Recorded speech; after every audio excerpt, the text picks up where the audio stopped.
ازيكم عاملين ايه؟ يا رب تكونوا بخير. انا دينا ودي قناتي، اتمنى تكون فيديوهاتي بتعجبكم. هنبتدي النهارده في اول تفريزات رمضان. الطماطم سعرها حلو جدا، الحقوها قبل ما اسعارها تغلى، وهنعملها باسهل طريقه. يعني انا جبت عدايه طماطم، عملتها كلها، هقولك تعمليها ازاي وفي اسرع وقت.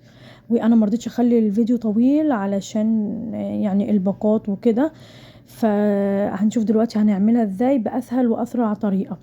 وانا حطيتها في اكياس، وبصوا ربطها من فوق خالص علشان خاطر يعني ما تاخدش مساحه في الفريزر وكده.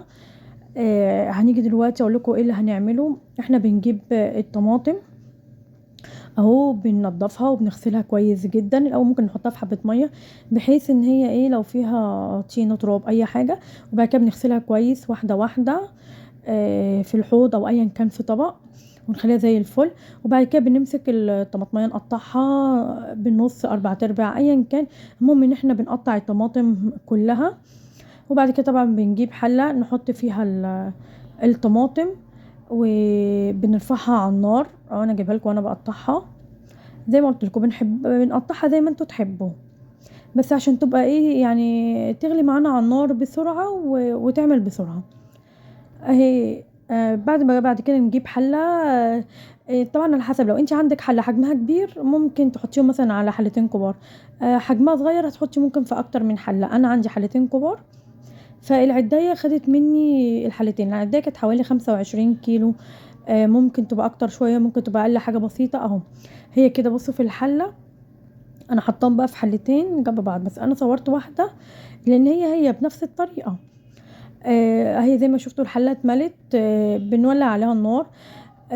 بتسيبوها تغلي، بتغطوها وهي هتغلي هتبتدي ان هي ايه، كل ما هتغلي كل ما بتقل في الحله. يعني بصوا هي كده اهي، بصوا انا حبيت اوريها لكم وهي بتغلي. كل ما هتغلي كل ما هتلاقوا ايه كميه الطماطم قلت في الحله معاكم. ونرجع برضو نغطي عليها الحله. مثلا ونعريها نقلب تقلبتين وخلاص. ونرجع نغطي عشان هي ممكن تلزق. هنحط بقى ايه 3 4 معالق سكر. يعني بصوا هي الكميه في الحله دي كبيره مش قليله، يعني حوالي 3 4 معالق سكر. فمن السكر كمادة حافظة، وكمان عشان تعادل الحموضة اللي في الطماطم. اهو بنقلبها برضو، حطيت السكر وقلبتها وهسيبها ايه برضو تكمل انها تغلي، عشان يعني عاوزينها تغلي كويس وتستوي كويس خالص الطماطم.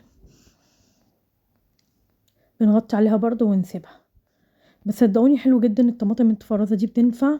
بصوا اهو بعد ما غلت بصوا الكميه قلت معانا ازاي. شايفين؟ هو ده اللي انا كنت بقوله لكم من شويه، ان هو بعد ما بتغلي الكميه كل مدى بتقل اكتر. احنا بقى بنعملها لحد ما بتبقى استوت خالص، وبعد كده ايه بندفع عليها، بنحسها ان هي خلاص اتهرت. على حسب بقى ما الطماطم بتدمل معانا خالص، وبندفع عليها النار ونغطيها ونسيبها. يعني اول ما نحسها خلاص ان هي دبلت خالص بندفع عليها النار ونغطيها لحد ما تبرد خالص، واقول لكم ايه هنعمل فيها ايه. بس يعني حلوه جدا. الطماطم المتفرزه بتبقى سهله علينا، بتسهل حاجات كتير يعني. بس انا بعد ما بخلص مش بسبكها تاني.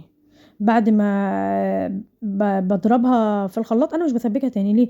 لان انا دلوقتي لو عاوزه اعمل بيها خضار، بسله مثلا، باميه اللي هي بدمعه، هابقى محتاجه ان انا مثلا اسبكها مع الخضار، اسبكها مع البسله مثلا عشان البسله تستوي. طب انا لو سبكتها كده هضطر ان انا بقى ازود شوربه واخليها تستوي. لا، انا بحب الخضار يستوي وهي الطماطم بتتسبك. اهو بصوا انا كده بعد ما طفيت عليها وبردت براحتها، بقيت احط حبه حبه في شفشه الخلاط واضربهم. عندك هاند بلندر هتتضرب طبعا بكل سهوله في الهاند بلندر.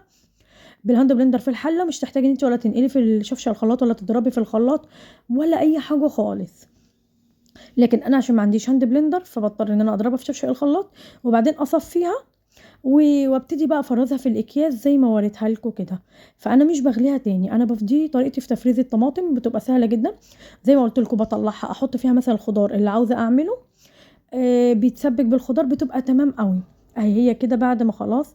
دي مش الكميه كلها كمان، بس انا عشان كنت عاوزه اخلص باقي الكميه فصورت كنت يعني الحاجات الاكياس اللي عبيتها. انا بخلي الكيس وزنه حوالي كيلو.